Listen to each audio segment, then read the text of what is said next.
Boa tarde. O próximo entrevistado, uma pessoa muito especial, um filósofo, um pensador, uma pessoa que participa ativamente dos debates políticos nacionais, uma pessoa importante para discutir democracia, discutir política. Vou conversar com o professor Wilson Gomes.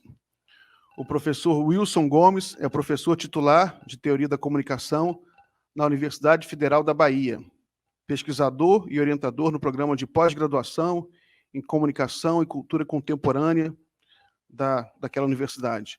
É graduado, mestre e doutor em Filosofia numa universidade de Roma, Universitas Toma em Roma. Graduado em Teologia, Universitas Gregoriana Roma. Doutorou-se em 1988 com uma tese sobre a ideia de construção da realidade do idealismo alemão na fenomenologia e na hermenêutica.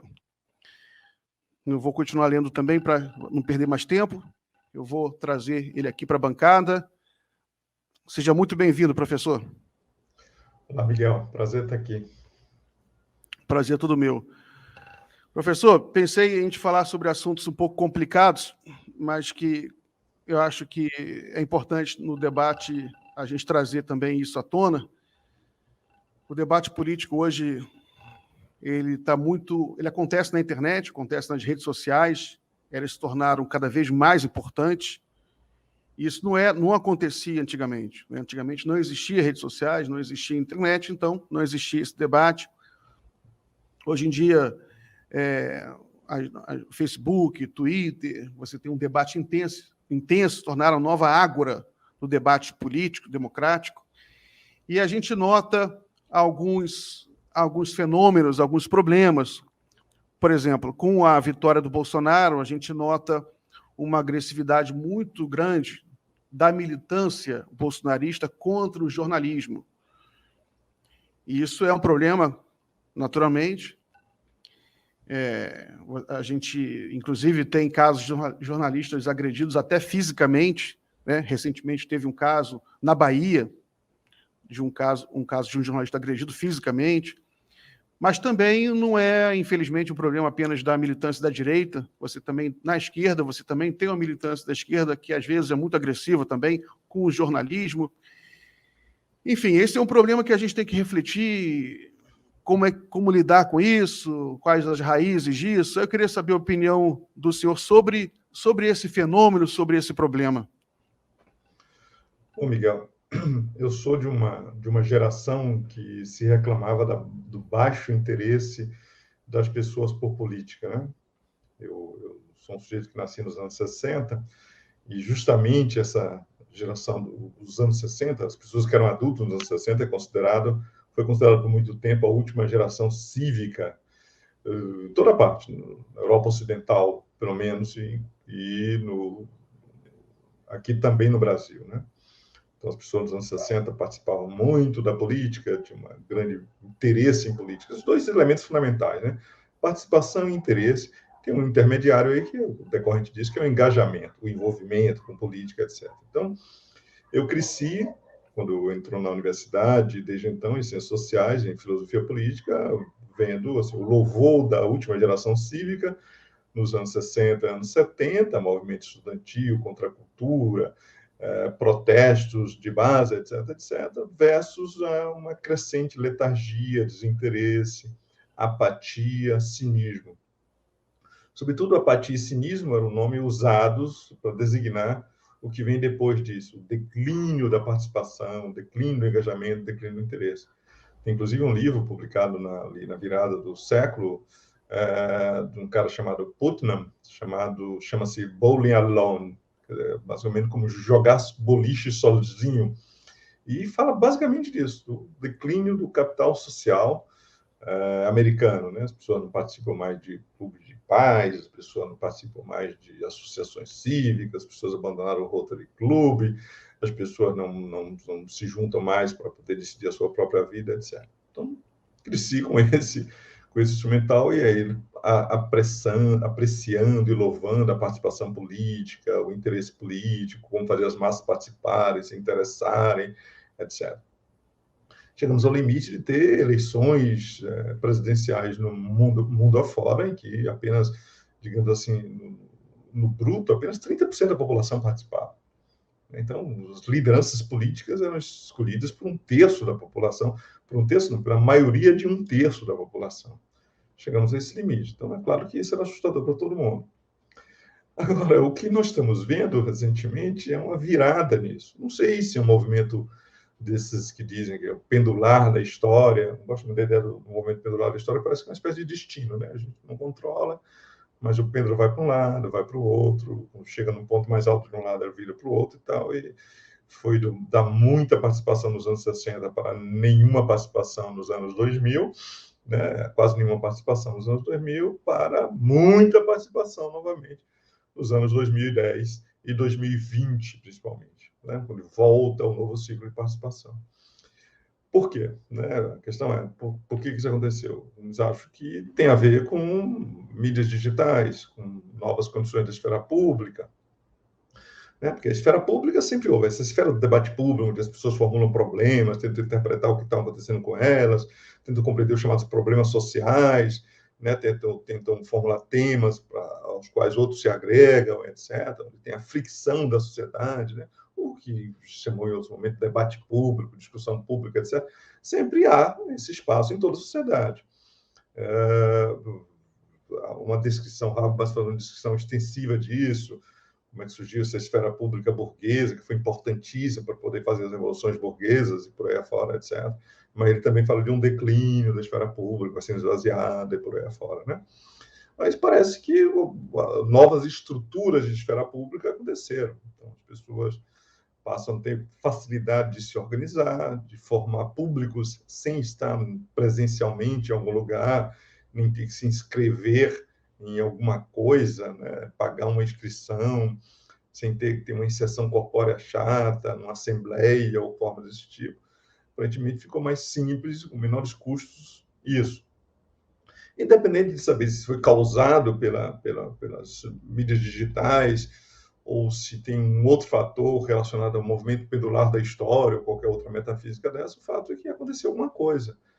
Ali, a partir de 2010, principalmente, né, tivemos aquela ebulição de movimentos sociais em toda parte, mediados por mídias sociais, né? Falou-se de Facebook Revolution, Twitter Revolution, depois falou-se, no caso dos protestos em Londres, depois da Primavera Árabe, né? Os protestos em Londres, falou-se que era o BlackBerry Revolution, a Revolution para cada uma das mídias digitais, mas tem um período ali, em 2011, foi o auge disso, com a Primavera Árabe. Depois os movimentos todos, né, de manifestações de rua, o Occupy, que houve nos Estados Unidos em toda parte, teve na Espanha os indignados, em Portugal, teve no Brasil em 2013, etc. Ou seja, a partir ali de 2010, alguma coisa disparou e as pessoas ficaram muito viciadas em participação, muito interessadas em participação e acompanhamento da política, etc. Nós estamos nesse fluxo, né? São 10 anos depois de 2011, né? Da Primavera Árabe.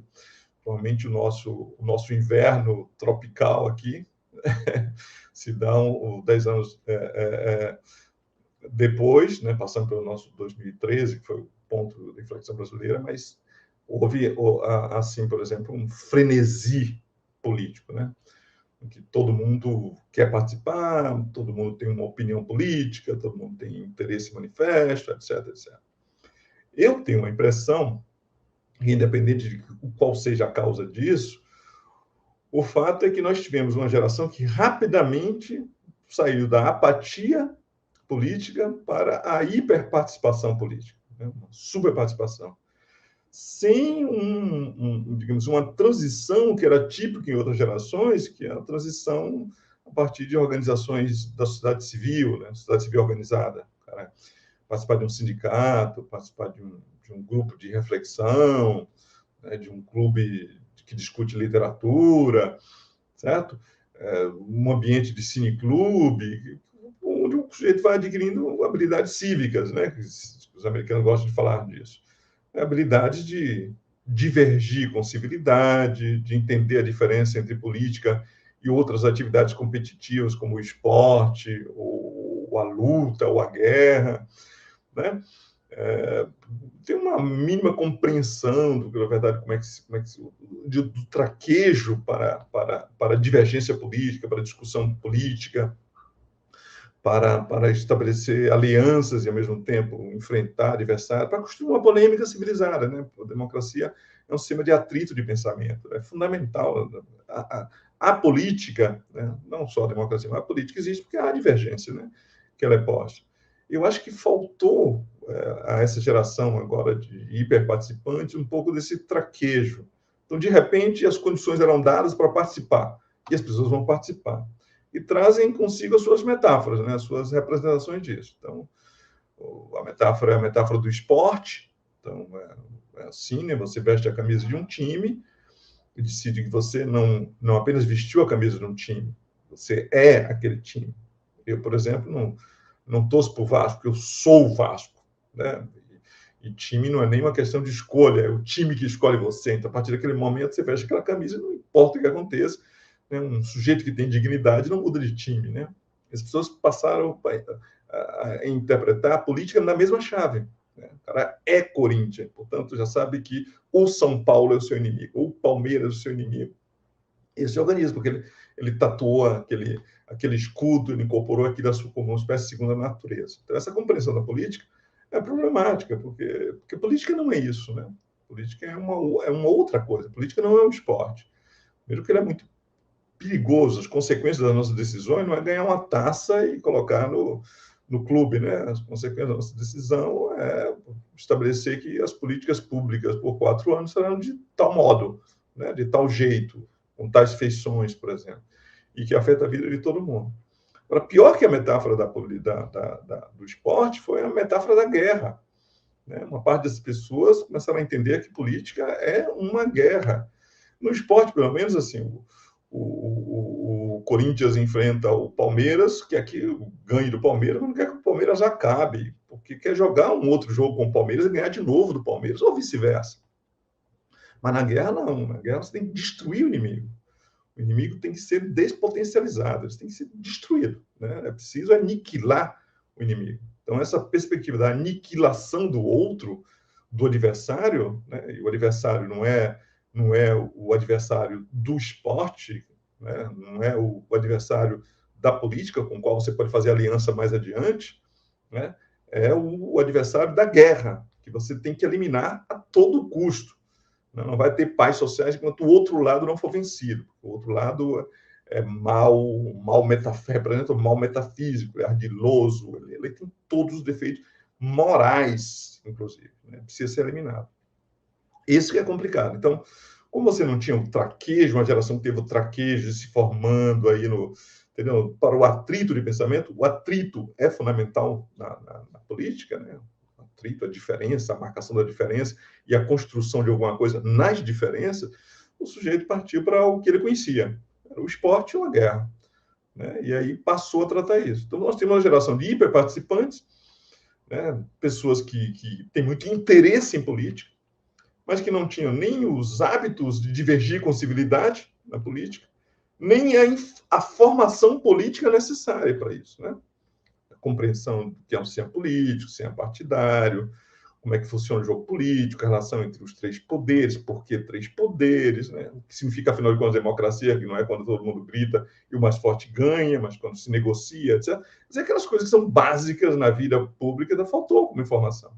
Então, as pessoas já acham que sabem tudo e entram no jogo para jogar esse jogo sabendo tudo, significa que não sabe muita coisa, sem o traquejo para isso, e, portanto, é o que nós estamos vendo, essas escaramuças o tempo todo.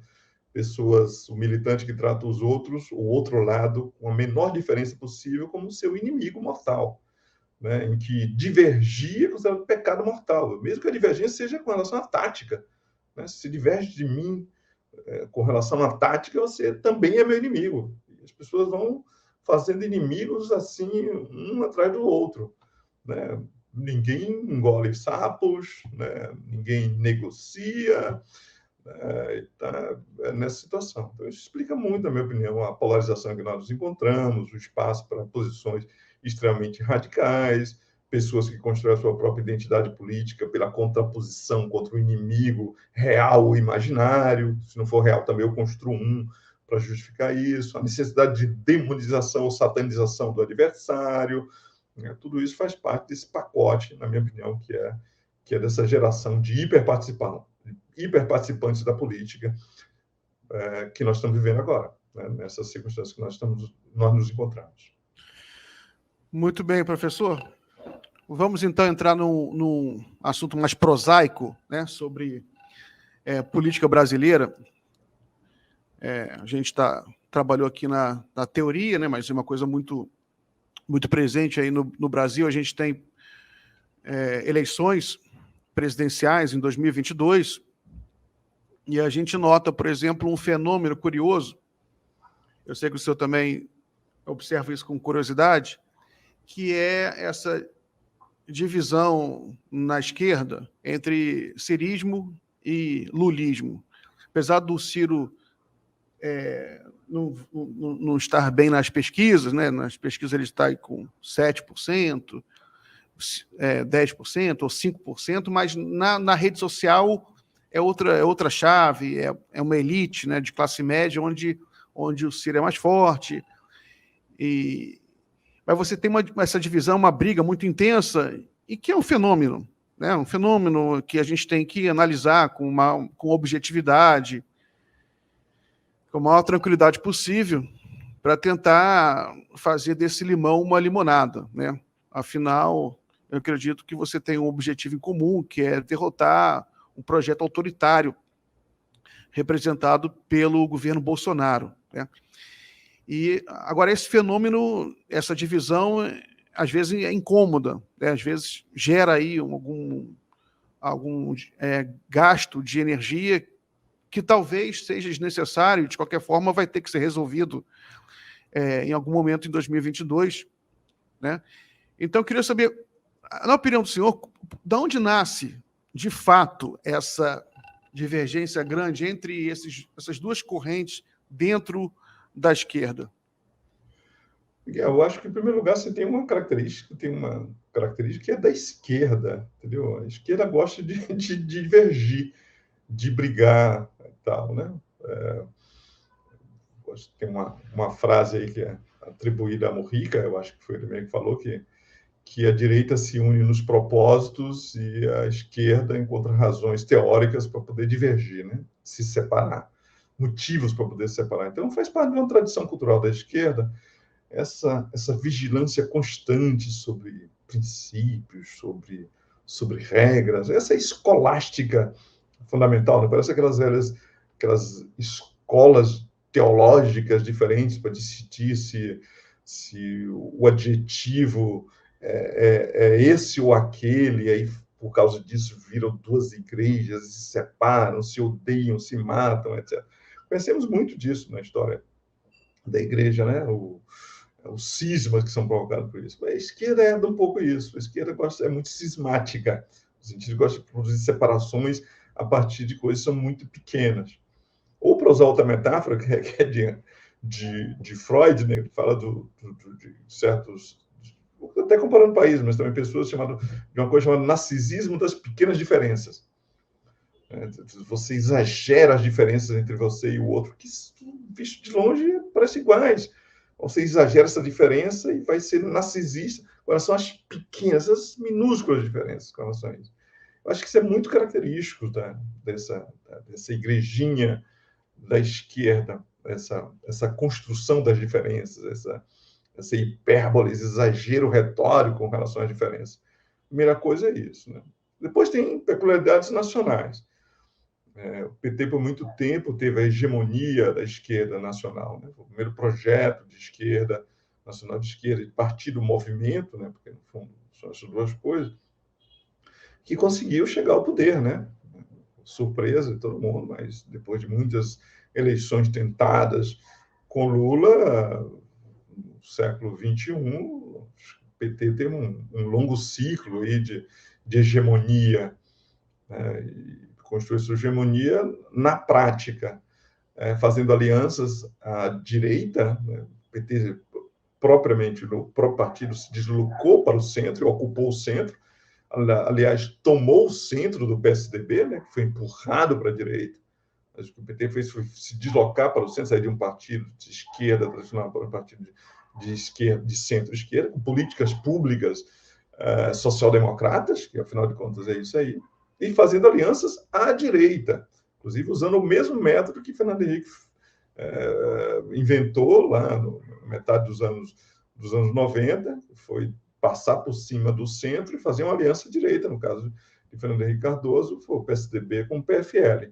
No caso de Lula, foi o PT com o PL, né, de José de Alencar. Então, o partido, na prática, é um partido que se deslocou para o centro, com políticas públicas social-democratas, né, de centro-esquerda, tradicionais, e com alianças à direita. E depois, além de ter construído uma base de alianças, digamos, para governar, que incluía todo aquilo que hoje os jornalistas gostam de chamar de centrão, mas que é o centro fisiológico, o centro, o conjunto de partidos que não tem teor ideológico, porque tem o teor pragmático, por exemplo. Mas era um partido que, ao mesmo tempo, tinha um discurso de esquerda. Então, o cara se sente trotskista ideologicamente e é um social-democrata nas políticas públicas. O PT sempre viveu esse aspecto, né? Com uma grande base de militância que acredita que é um partido pró-socialismo, coisa dessa natureza, enquanto governa de uma outra maneira. E conseguiu, de qualquer maneira, nesse arranjo, teve ali um sucesso por bastante período, porque tinha o voto das pessoas que não eram de esquerda, né? A esquerda não elege ninguém. A última vez que fizeram a contagem sobre quantas pessoas se identificam de esquerda no Brasil, não chega a 20%. Né? Então, o PT precisava de muito mais que isso. Então, precisava de pessoas do centro que votassem no PT. O centro ainda era um centro preenchido no Brasil. O PT perdeu a eleição, começou a perder eleições quando desaparece o centro brasileiro. Ele fica rarefeito. Mas, enquanto houve um centro, o PT ganhou eleições nos anos 2000 para cá, 2002 para cá. Tá? Então, o PT se entendeu, passou a se entender nesse período como uma espécie de mar para onde todos os rios da esquerda devem convergir. Né? Incorporou essa noção. E esse foi muito complicado. Isso foi interessante no momento de ascensão do PT, quando, digamos, os dissidentes, as pessoas que continuavam pensando numa posição de esquerda, purista, já foram sendo abandonados à beira do caminho, né? O pessoal surgiu disso, né? Das pessoas que eram do PT, que foram sendo largadas, porque era impossível governar com elas, porque não tinha o mínimo pragmatismo, né? E não tinha não fazia um mínimo esforço para encaminhar-se para o centro, no sentido que o lulismo queria. Então, Heloísa Helena, Babá, Luciana Genro, o pessoal surgiu a partir disso aí, né? Dessas coisas. Então, o PT fez o seu caminho, mas sempre nessa compreensão. No momento em que entrou em crise, porque uma vez você estabelecido, né, o centro tem que se manter aí surgem problemas também, porque o PT, acho que é um merecedor de todas as dedicações dos outros partidos de esquerda, inclusive os partidos de centro. Quase que ou apoia o PT ou não é democrático, né? Esse é um dogma complicadíssimo de sustentar em longo termo, sobretudo depois dos escândalos todos em que o PT se viu envolvido aí nos últimos anos, né? Que dilaceraram, destruíram a imagem do partido. Então, esse é um problema. Além disso, teve uma outra circunstância, né? Que é o fato de que, na verdade, armaram para o PT, né? Aquele impeachment maroto foi construído para tomar a hegemonia do PT sem ganhar eleições do PT. Né? E aí, eu já naquele momento dizia, isso não vai dar certo, porque isso vai alimentar uma mágoa, né, que vai demorar 2 décadas para poder passar. E foi exatamente o que aconteceu. Né? Depois do impeachment, ainda colocaram Lula na cadeia. Então, armaram um lawfare para poder colocar Lula na cadeia. Na verdade, as forças conservadoras e reacionárias brasileiras armaram para o PT. E aí, é claro, estão mordidos, né? Então, já era um partido muito autocentrado, né? Com tendências narcisistas enormes, né? Tudo tem que convergir e todo mundo deve alguma coisa ao PT, né? O PT fala muito de si o tempo todo. Dilma e Lula mantêm essa retórica. E, além disso, foram né, claramente, né, você sabe disso, e hoje toda a sociedade sabe, mas já sabia naquele tempo, foram roubados no jogo, né? Então aí são as condições piores possíveis. O como é que se sai da situação, né? Podia o PT fazer alianças, ceder lugar para outras pessoas, né? Aceitar não sentar na janelinha, né? Dividir o espaço com outros partidos de esquerda, não sei o que, etc.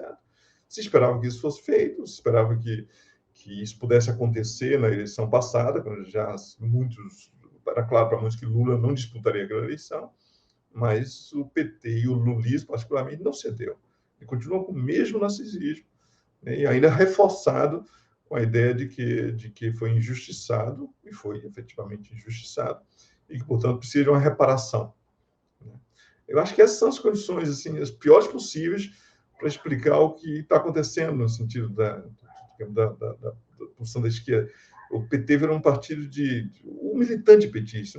Lula é diferente. Por sorte do PT, Lula é diferente, né? No sentido que Lula é um cara que se esforça muito em construir pontes, né? O que ele não faz é ceder o espaço, né?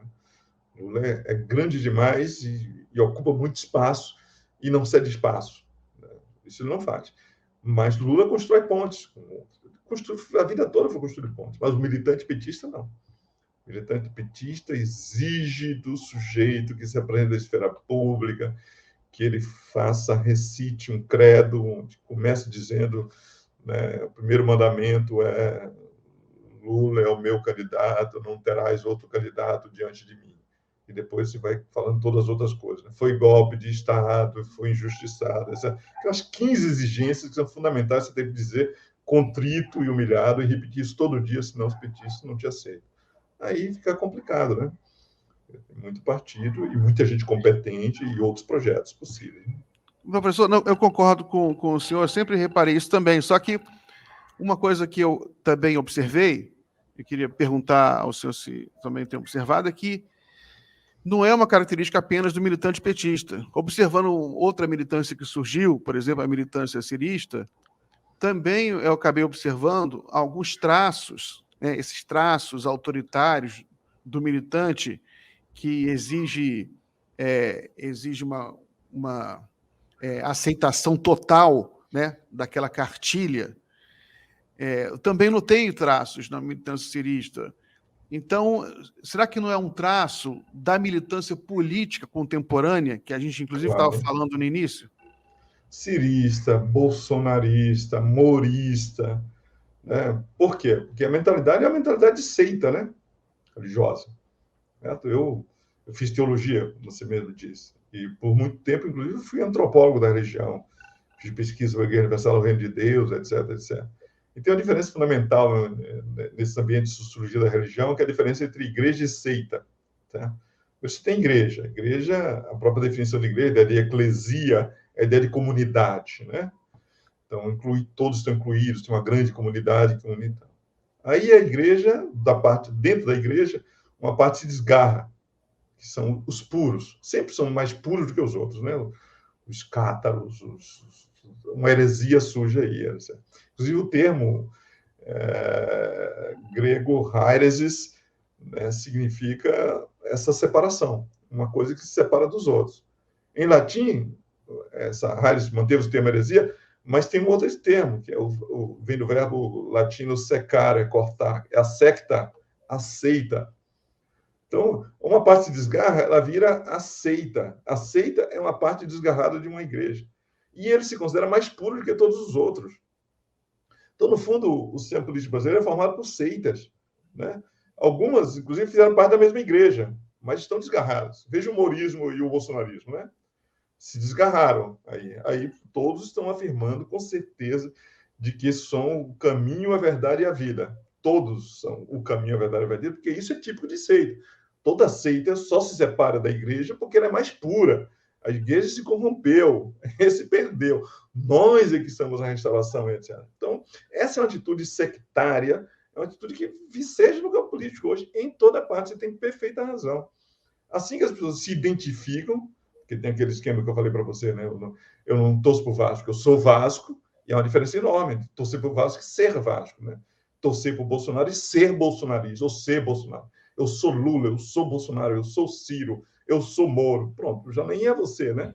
A sua própria identidade é dada por uma outra coisa, que é coletiva, e por características que não são propriedades intelectuais ou características suas, mas do ser ao qual você se junta, né? O líder carismático, etc. Eu me anulo porque eu sou lulista, então sou um sujeito que deve ser definido pela minha relação com Lula ou pela minha relação com Ciro.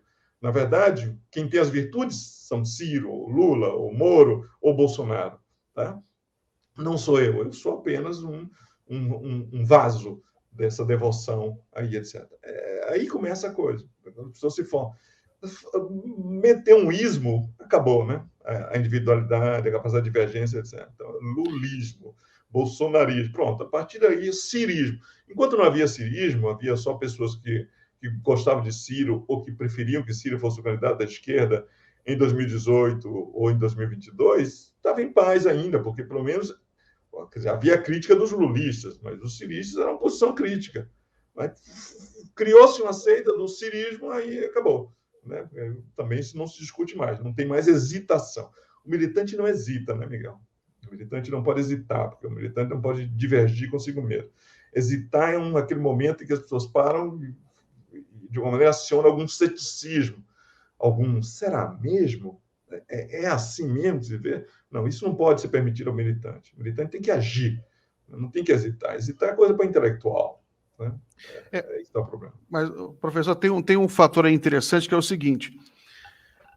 Não, o senhor falou uma coisa que eu tenho pensado, que é a questão do identitarismo ideológico, né? A ideologia como identidade, não como um sistema de valores ao qual eu, de fora, defendo ou não. Mas isso aí depois a gente conversa sobre isso. Eu queria perguntar uma coisa também que eu acho curiosa, né? Que é o seguinte: o militante, a função, né, em tese, de um militante político é que o seu candidato, objeto da sua militância, ele cresça, aumente o número de adeptos, né? E eventualmente vença as eleições. Mas agora a gente vê um caso curioso, que é o militante que parece que quer perder voto, né? Ele se torna tão fanatizado pelo seu candidato ou por um suposto projeto que ele acaba perdendo um pouco a racionalidade e também talvez pela falta de controle, né?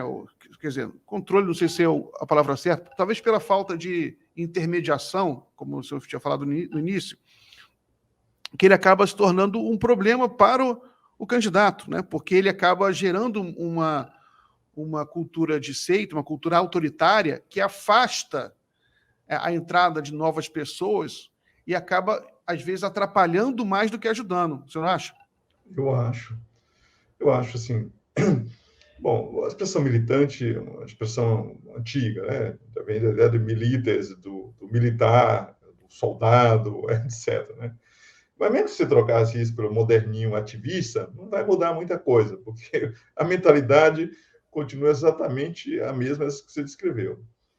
Quer dizer, assim, eu penso assim, há dois tipos de militância, de ativismo. Né? Tem um militante estratégico, que é esse que você descreveu aí como sendo, digamos, um modo produtivo de militar, no sentido que o cara é um partidário, né? Mas ele pensa estrategicamente a sua posição, a posição do seu time, da sua equipe, do lado em que ele está, no sentido de que nós precisamos nos cercar de simpatia, precisamos diminuir a força dos nossos adversários, se tivermos inimigos, precisamos isolar os nossos inimigos e mostrar para todo mundo o quanto eles são destruidores. Nós precisamos construir pontes. Então, assim, você é um grupo minoritário e sabe que precisa crescer, né? E você sabe que para crescer você precisa de simpatia social. Então, você constrói a empatia, você constrói alianças, você lança pontes, você diminui as arestas, né? Você faz com que o sujeito que é neutro, os neutros, pelo menos não se bandeiem para o lado do seu inimigo, do seu adversário. Mas, se possível, que eles venham para o seu lado. Né? Então, vamos manter a neutralidade dos neutros. Se pudermos, trazemos eles para o nosso lado. Se não pudermos, pelo menos, né, fique que ele não vá para o lado do inimigo. Esse que é o elemento fundamental, digamos, da arte da guerra. Né? Você pensa dessa maneira. Aí você reforça o seu grupo, mas não reforça o seu grupo de tal maneira a transformar todo mundo que não é dos seus no seu inimigo, do seu adversário, que precisa ser eliminado. Né? Você quer fazer isso, mas você quer manter portas abertas. Né? Você quer manter os atracadouros para que outros cheguem. Você não quer queimar os navios. Não pode fazer isso. Isso é pensar estrategicamente. Né? Como crescer, como ganhar eleições, certo? Como conquistar simpatias, como fazer com que minorias se transformem em maiorias. Esse é um militante estratégico, ativista estratégico, etc. Mas o segundo tipo, que é esse que é o popular troll de internet, esse militante feroz, aí, as alcateias digitais ou não, etc., ele é uma outra coisa. Ele é apenas uma força de ataque. Ele é um sujeito de sentimentos imensos, né? Sobretudo sentimentos negativos, como fúria, raiva, indignação, etc. E de ideias curtas, porque ele não pode refletir muito, ele não pode pensar muito, ele não pode hesitar muito. Ele não pode usar adversativas, é o que eu brinco, né? O militante desse segundo tipo não usa adversativa, não existe tá, mas, não pode ter mas, certo? Por outro lado, não pode ter por outro lado. As coisas têm que ser só numa direção, porque na verdade é para você estar pronto para saltar nos cascos, né, a qualquer momento. Então, você é força de mobilização.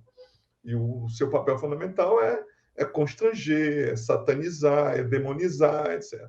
Esse militante não é para ganhar, né? Ele só ganha se for questão de ganhar no muque, mas não pelo convencimento. Ele não quer persuadir ninguém, ele não quer atrair ninguém, ele passa da ideia de que é possível passar por cima dos outros.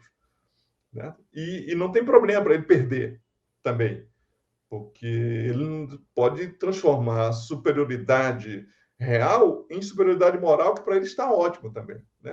A gente está apanhando, mas isso prova que nós estamos certos.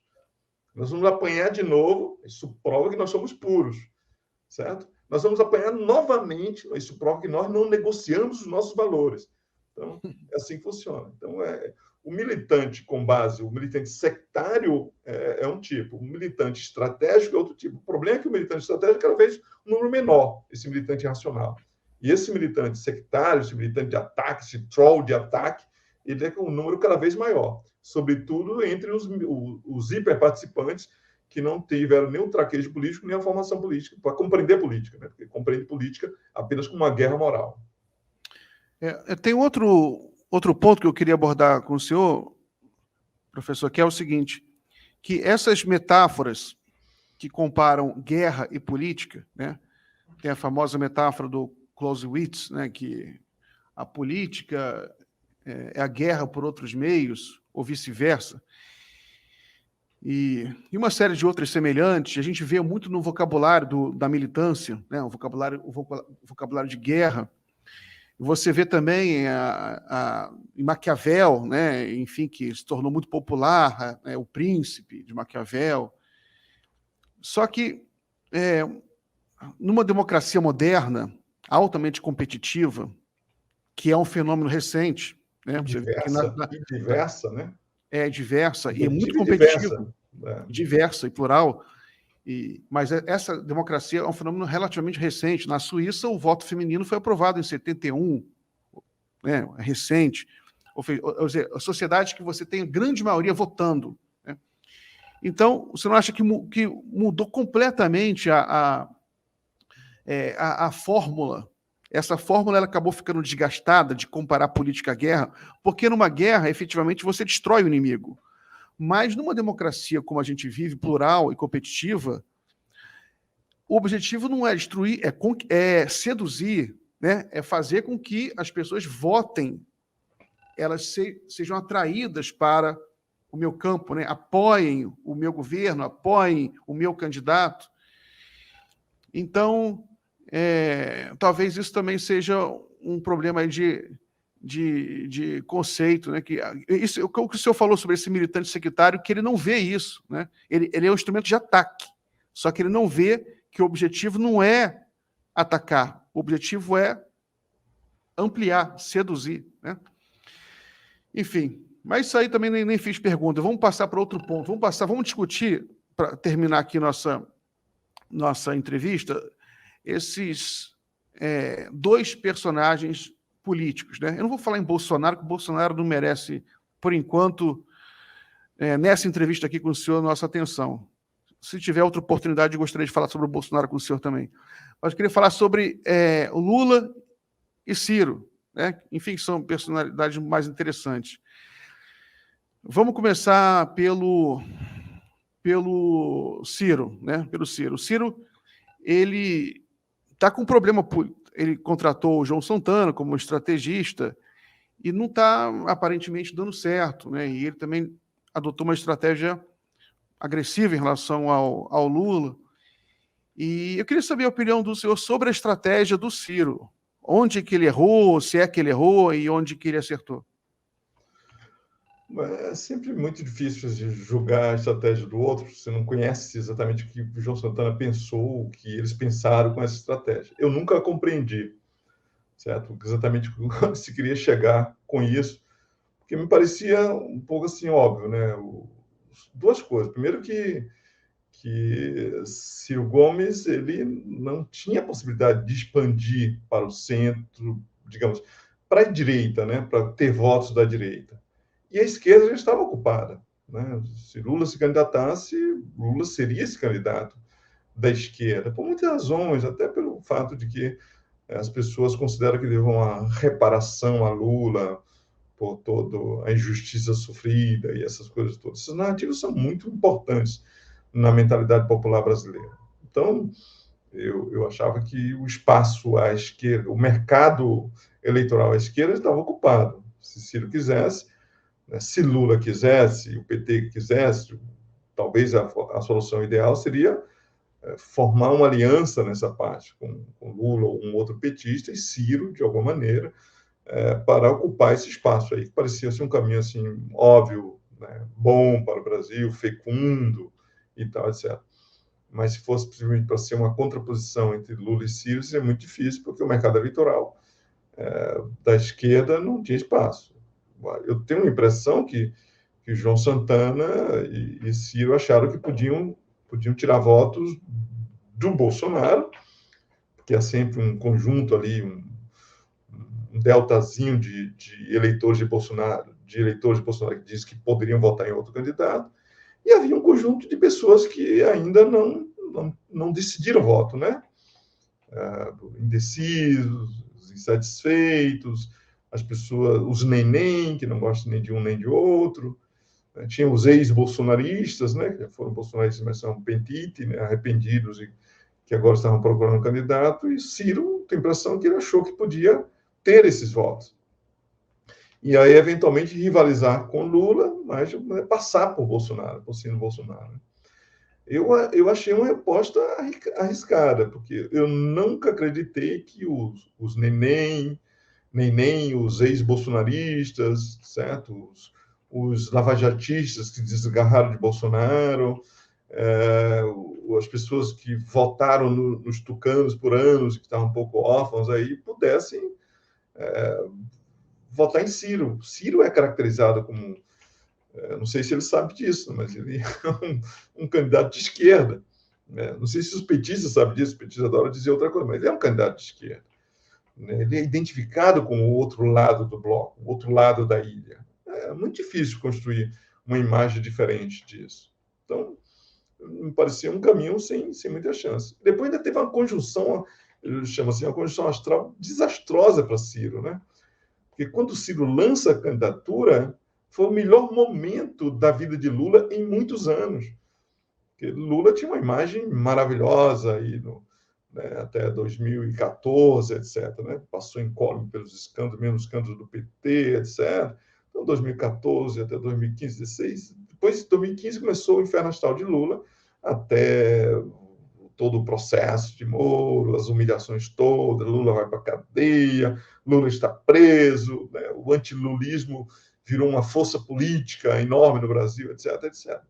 Mas 2020, quer dizer, foi o ano da virada disso aí, né? Foi o ano da retomada de Lula. Lula está numa crise, numa curva ascendente, né? Por muitas coisas, porque Lula tinha saído da prisão, né? houve todo o conjunto de denúncias com relação ao que fez Moro, né? Houve uma mudança no humor do STF, houve uma mudança no humor dos meios de comunicação a respeito de Lula. Lula estava em ascendência, Lula estava num processo, novamente, de canonização. Então, era a pior circunstância possível para se tomar uma candidatura que, de alguma maneira, para crescer, só podia tomar voto, tinha que tomar voto de Lula. A pior chance, né? Era o pior momento. O outro time está crescendo, você parte para enfrentar. Então, teve essa conjunção astral aí. Talvez fosse em outro momento, né, pudesse ter alguma chance. Mas nesse momento, em que Lula está sendo recanonizado, é muito difícil. Eu achava assim, olhava assim, uma ladeira enorme que teria que subir para poder fazer esse tipo de coisa. Então, Ciro não conseguiu expandir para a direita, porque ele era muito esquerda para esse pessoal. O antipetista não vai virar cirista facilmente. Né? E não podia expandir para a esquerda, não podia expandir para a direita. E no centro, Miguel, não tem mais ninguém. O centro brasileiro ficou rarefeito. A polarização política brasileira significa simplesmente, não é porque tem dois polos, é porque o centro desaparece. O centro é o lugar, em geral, na política, não tem mais gente. É o espaço da moderação, é o espaço das pessoas que mitigam uma tese ou outra ideologicamente, seja de conservadores, liberais, seja da esquerda e da direita, é o centro. Mas o que nós vivemos no ciclo que foi de 2013 a 2018 foi o desaparecimento do centro. As pessoas se empanturraram, se empilharam nos cantos, sobretudo no canto da direita. Tanto que não existe mais direita no Brasil, né? Candidato de direita. Existe candidato de direita no Brasil? Não. Com chance eleitoral? Não. Só existe da extrema-direita. Foram todos para a extrema-direita, né? Então, até o PT se afastou do centro. Lula que está tentando atrair gente. Ele vai para o centro, mas tem quem ir no centro para votar em você? Quem é que está lá procurando o candidato do centro? Isso é uma ilusão que a mídia vendeu aí. Não tem ninguém.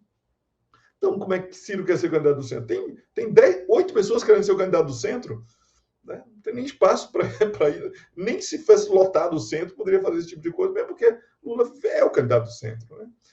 Então, é isso. Então, Ciro teve circunstâncias históricas complicadíssimas, que esse retorno do Dom Sebastião, né, Lula, e né, isso depende do que Ciro fizesse, não tinha muito a ser feito nessas circunstâncias, foram circunstâncias políticas e jurídicas e sociais disso, e teve o fato de que fez uma aposta complicada, que é a aposta do confronto. Né?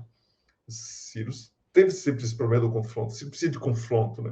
Pessoalmente, do ponto de vista do traço de personalidade, o confronto é importante para ele. E ele foi para o confronto o tempo todo. Né? E foi aguçando o confronto. Ele recuar do confronto. Imaginei, não, o ideal seria nem falar de Lula, esquece Lula. Tem que ficar na tocaia e reconhecer que ele é, digamos assim, o segundo preferido da esquerda. Né? E aí, acaba.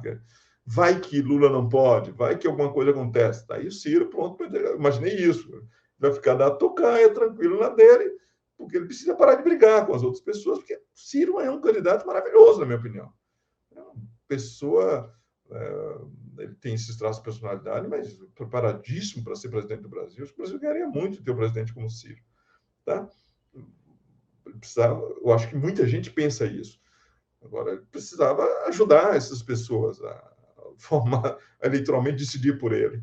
Né? E ele não fez isso. Né? Não foi capaz de manter essa tática, partiu para a luta. E aí, meu velho, atacar Lula, no melhor momento de Lula, né, em que qualquer coisa contra Lula parece uma grande injustiça contra os céus, porque Lula é o injustiçado, é não ler, na minha opinião, não ler os sinais, né? Não ler o que está acontecendo na sociedade, não ler a imagem, né, as mudanças na imagem do sujeito naquele momento. Você podia falar isso Lula há algum tempo, mas agora não podia vir do cara de esquerda. Então, é isso que eu acho do Ciro. Eu acho que foi conjunções erradas, circunstâncias erradas e uma estratégia que eu acho que foi errada. Me perdoe meu amigo João Santana, mas eu acho que não foi uma estratégia bem sucedida, não. Não está sendo uma estratégia bem sucedida. Tá bom, professor. E sobre Lula? Você acha que Lula está cometendo algum erro estratégico? Miguel, é o seguinte, eu sou um cara de convicções altamente democráticas, entendeu? Eu acho que o sonho meu é que existisse, voltasse o ostracismo. Eu sei que algumas pessoas não vão entender isso, mas o ostracismo é uma instituição da democracia ateniense que era muito interessante, que era para evitar que as pessoas tivessem a tentação antidemocrática, entendeu? Então, por exemplo, Temístocles ganhou a guerra lá contra a Pérsia, foi o grande líder. O passo seguinte foram mandar Temístocles embora, porque ficou muito assanhadinho, e todo mundo começa a pensar, e se Temístocles fosse rei? Né? Não, olha, vamos evitar essa tentação, tira Temístocles daqui por um tempo, e aí a democracia continua e tal, vamos deixar essas ideias.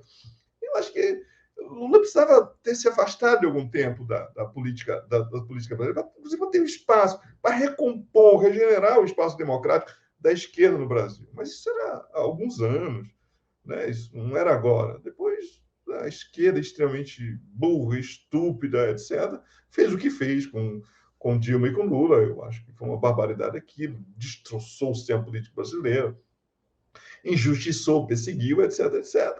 Então, chegou uma determinada circunstância que não podia não ser Lula, né? Lula teria podido, em 2018, construir uma alternativa, né, de fato. Não fez. Eu acho que, literalmente, Lula deixou Haddad debaixo do machado de Bolsonaro. Né? Demora para sair daquela posição. O PT tem uma imagem horrível, destroçada naquele momento, era partido visto pela maioria da população como um partido corrupto. O antipetismo iria ganhar aquela eleição de qualquer maneira, não dúvida a respeito disso, né? De que isso iria acontecer. Agora, o PT não lê esses sinais. Então, naquele momento, devia ter saído, não saiu. Mas, neste momento agora, não. Por quê? Porque é o momento que o jogo virou. Né? Sem que o PT fizesse nada, mas pelos tantos brutos erros dos seus adversários, seja o lavajatismo, seja o bolsonarismo, né, o jogo virou. Então, está numa outra curva ascendente. Então, tudo parece que as coisas se encaminham para isso. Lula é um sujeito extremamente inteligente, ninguém tem dúvida disso, é um grande comunicador. Essa entrevista que ele deu para o Podpah é um show. Como faz muitas bobagens, sobretudo com relação a... Ele não se dá conta de que há ainda um ressentimento, uma desconfiança social com relação às convicções democráticas do PT, justamente nesse momento em que se desconfia das convicções democráticas do presidente atual, em que é preciso afirmar determinadas coisas, tem essas bobagens que Lula diz sobre Nicarágua, sobre os seus coleguinhas. Isso reflete uma concepção política de democracia que eu acho precária. Né? Lula é um democrata de grande convicção democrática, mas de baixa compreensão, na minha opinião, de algumas filigranas da democracia. Isso não compreende. Né? Acho que o socialismo é mais importante da democracia. Não é. Né? Isso é importante. Eu acho que ele deve se cercar de muita gente que o adora, que diz todo dia, você é lindo, você é sexy, né? Você é gostoso, você é o mais inteligente, você vai salvar o Brasil, etc. Eu acho isso um problema, né, para uma pessoa. Ele disse no Podpah uma coisa que eu gostei bastante na entrevista do Podpah, que ele dizia, eu não gosto de quem fala bem de mim, eu gosto de quem me fala a verdade. Quem dera que isso fosse verdadeiro, né? Eu acho que Lula precisa cercar-se de gente que lhe diga a verdade, né? Mas parece que está cercado de adoradores que dizem somente isso, que, portanto, há coisas a se fazer, né? E essa eleição não está ganha, não dá para botar o salto alto. Eu sei que não é ele, os petistas botam o salto alto. Eu sei que ele está construindo. Então, é isso que eu posso dizer para o Lula. Lula, todo mundo faz uma tautologia como diz Lula. Lula é o Lula, né? É uma figura extremamente carismática, né? Provavelmente, se ganha a eleição, pode fazer uma grande presidência. Aliás, é o que todo mundo espera de qualquer um que ganhe essa eleição, que faça uma grande presidência, que restaura a dignidade da democracia. Foi um grande presidente da República, né? E parece assim, se oferecendo como a esperança, uma alternativa eleitoralmente viável a Bolsonaro, né? Está aparecendo aí. Se eu preferiria que fosse outro jogador, sim, eu preferiria. Não é questão de ter escolhido A ou B ou C, não é essa a questão. Eu, como democrata, e como um sujeito democrata, um liberal de esquerda, eu preferiria que tivesse uma outra pessoa para assumir esse lugar. Não há. Né? Eleitoralmente viável, não há nesse momento. Tem se colocado. Então, é isso. Então, são as circunstâncias, né, da política nesse momento. Eu acho que Lula está assim, respondendo às circunstâncias. Muito bom, professor. A nossa conversa poderia durar muitas horas, mas não quero abusar aí da sua paciência, do seu tempo. Agradeço muito a sua participação, foi muito bom. E até a próxima, professor. Grande abraço. Prazer, Miguel. Grande abraço para você. Sucesso.